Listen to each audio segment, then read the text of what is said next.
को आर्टिकल 56 पर आइए। EMT टी पे आ गए हम लोग, टर्म। अच्छा, क्या बोलते हैं? Presidential hold the office for a term of how many years? 5 years. अब 5 ईयर तो इंपॉर्टेंट नहीं है, पर सुनो, टर्म कब से शुरू होता है? सुनो, from the date on which he enters upon his office. तो अगर ये स्टेटमेंट आता है कि president of India tenure start from the date on which he और she is taking the oath, और अगर ये स्टेटमेंट आता है कि president of India term starts on the date on which the election of president of India would take place, नहीं, on the date once he enters upon his office. गड़बड़ नहीं करना, छोटी छोटी चीजें हैं पर सब पे कंफ्यूजन आ सकता है। क्लियर हुआ? तो कहां पर अंडरलाइन करोगे? Once he enters upon his office. समझ गए बात को? आगे देखिए। अच्छा, बाकी आगे देखो, बड़ा सिंपल है। President may by writing under his hand, underline करो उसको, ये भी इंपॉर्टेंट टर्म है। President by writing under his hand address to vice president resign his office, वो रिजाइन कर सकता है by giving resignation to vice president. The president may for the violation of constitution be removed, ये तो पढ़ लिया हम लोगों ने, छोड़ दो। The third C provision, the president shall not with standing, मतलब जो पीछे उसको भूल जाओ, जो पीछे के provision, expiration of his term continue to hold the office until his successor enters upon his office. ये बड़ा इंपॉर्टेंट प्रोविजन। अब सुनो, we are dealing with article 56। पहली बात तो ये टर्म की बात हो रही है। दो चीज आपको दिमाग में रखना। Article 56 which make provision with regard to term और tenure of president of India. सुनो, अच्छा, the term of president of India start once he enters upon his office, हाँ कि ना?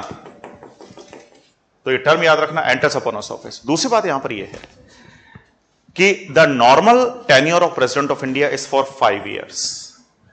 अच्छा, हमारे देश में ये प्रोविजन है, सिंपल भाषा में सुनिए, कि on the date on which, of course, the President of India able to complete the whole tenure, it is required for the Election Commission to conduct the election of President of India before the completion of tenure of predecessor President. मतलब अगर मान लीजिए मैं president हूं simple भाषा में, और मेरा टेन्योर खत्म होने वाला है 14th of दिसंबर को, तो 14th of दिसंबर से पहले इलेक्शन कमीशन नए प्रेसिडेंट के लिए इलेक्शन करवा लेगा। समझ रहे हो?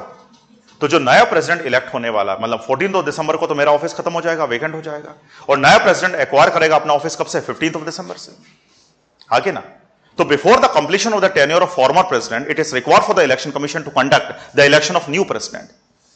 मतलब जो नया प्रेसिडेंट है उसका इलेक्शन 14 दिसंबर से पहले हो जाना चाहिए। अब वो 2 तारीख को हो, 5 तारीख को, 10 दिसंबर को, कभी भी हो, पर उससे पहले हो जाना चाहिए, ताकि कोई डेडलॉक हमारे देश में नहीं आए। मेरे ख्याल से आप लोग समझे। कभी कभी क्या होता है कि if it is not possible to conduct the election of president of India, ठीक है, before the completion of the tenure of running president.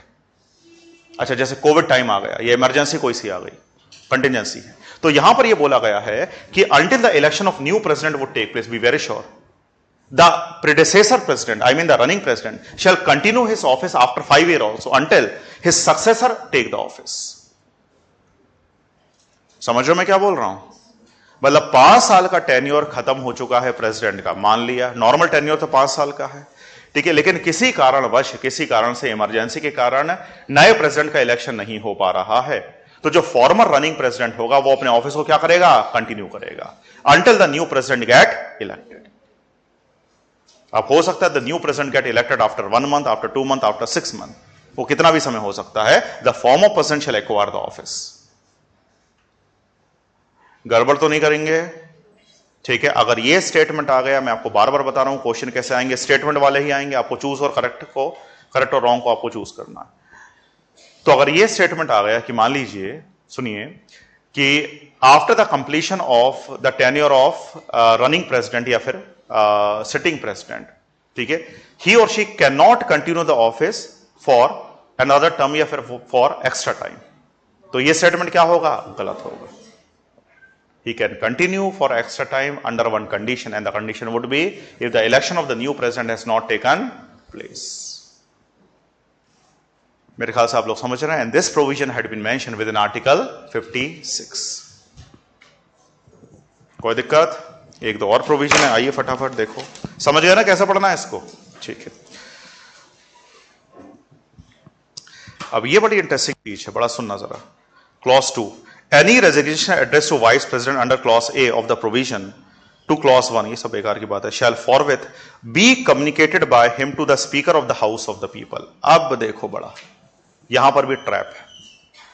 Trap ये है कि when president of India is giving the resignation, the president of India by hand address to vice president able to give the resignation. Simple भाषा में, जब भी कभी president resignation देगा तो रेजिग्नेशन किसको देगा? वीपी को देगा, और वीपी प्रेसिडेंट को देगा। वीपी जब पढ़ेंगे तब बात करेंगे। लेकिन जब भी कभी बेसिकली क्या हुआ, प्रेसिडेंट ने रेजिग्नेशन दे दिया, तो उसका जो रेजिग्नेशन होगा वो कम्युनिकेट किया जाएगा किससे? स्पीकर से। Speaker of which house? Lok Sabha. अब यहां पर एक ट्रैप है। अच्छा, ट्रैप यह है कि आप लोग फंस कैसे सकते हो कि मान लो एक स्टेटमेंट आ गया, उस स्टेटमेंट में यह बोला, मैं फिर बता दूं आपको, दिमाग में ठीक से बैठाना, क्वेश्चन स्टेटमेंट वाले ही आने वाले हैं। वो पैटर्न हमने देख लिया पिछले 10 साल से, वही आ रहा है। ठीक है, अगर ये स्टेटमेंट आ गया कि it is required for the vice president to communicate the resignation of president of India to presiding officers of parliament, ये स्टेटमेंट गलत होगा। Presiding officer only of which house? Lok Sabha, जिसका नाम क्या है? Speaker, not parliament. समझ रहे हो कहां गलती करते हैं? Only to speaker. उसका एक रीजन ये है, बड़ा सिंपल है, कि vice president of India is nothing but the ex officio chairman of which one? Rajya Sabha. तो जब प्रेसिडेंट वाइस प्रेसिडेंट को रेजिग्नेशन दे रहा है तो वाइस प्रेसिडेंट को तो पहले ही पता चल जा रहा है। अरे हाँ कि ना? एंड वाइस प्रेसिडेंट, हम लोग आगे बात करेंगे, is nothing but the ex officio chairman of Rajya Sabha. तो वाइस प्रेसिडेंट से कम्युनिकेट करने की जरूरत नहीं है। क्यों? क्योंकि उसी को तो वो रेजिग्नेशन दे रहा। तो कम्युनिकेट करने की जरूरत किससे है? स्पीकर को। अब समझो कि दोनों को कम्युनिकेट, अच्छा आप समझना मेरी बात, कितना इंटरेस्टिंगली हमने कॉन्स्टिट्यूशन बनाया है। ठीक है, सुनिए कि president of India able to give the resignation to vice president, हाँ कि ना? Who is nothing but the presiding officer of which house? Rajya Sabha. And then the resignation of President of India shall be communicated to Speaker, who is nothing but the presiding officer of which house? लोक सभा। तो हम दोनों को बता रहे हैं, speaker को भी और वाइस प्रेसिडेंट को भी। वाइस प्रेसिडेंट को तो सीधा रेजिग्नेशन दे रहे हैं। क्यों? क्योंकि president of India is also the part of what? Parliament. And Lok Sabha speaker and vice president of India, they both are nothing but the presiding officers of parliament. समझ रहे हो मैं क्या बोल रहा हूं? कि जब प्रेसिडेंट रेजिग्नेशन देगा तो पार्लियामेंट के प्रिसाइडिंग ऑफिसर्स को सूचना देगा। क्यों? क्योंकि प्रेसिडेंट क्या है? पार्लियामेंट का पार्ट भी होता है। Under which article? Article 79, which make provision that parliament of the country shall comprise of Lok Sabha, Rajya Sabha and president of India. I hope you got my point. And this is article 56। तो भले ही हमें सोचने में article बड़ा simple लगे, लेकिन उसके अंदर इतने डीपली इन्वॉल्व प्रोविजन होते हैं। And from any provision the question would be asked. इसलिए मैं बोलता हूं हमेशा कि ओरिजिनल लॉ पढ़ना चाहिए, तब जाके आपके क्वेश्चन सॉल्व होंगे। इसके बाद आप चाहो तो कमेंट्री पढ़ते रहो, लक्ष्मीकांत वगैरह। ठीक, क्या सीखा हम लोगों ने? वाइंड अप करेंगे। पहली बात, आर्टिकल 56 में प्रोविजन पहले तो क्या होना चाहिए? टर्म का। टेन्योर कितना होता है? 5 ईयर। अच्छा, टेन्योर कब से शुरू होता है? Once he enters upon his office. ये गड़बड़ नहीं करेंगे। दूसरी बात, कभी कभी 5 ईयर से ज्यादा का टेन्योर हो जाता है। कब?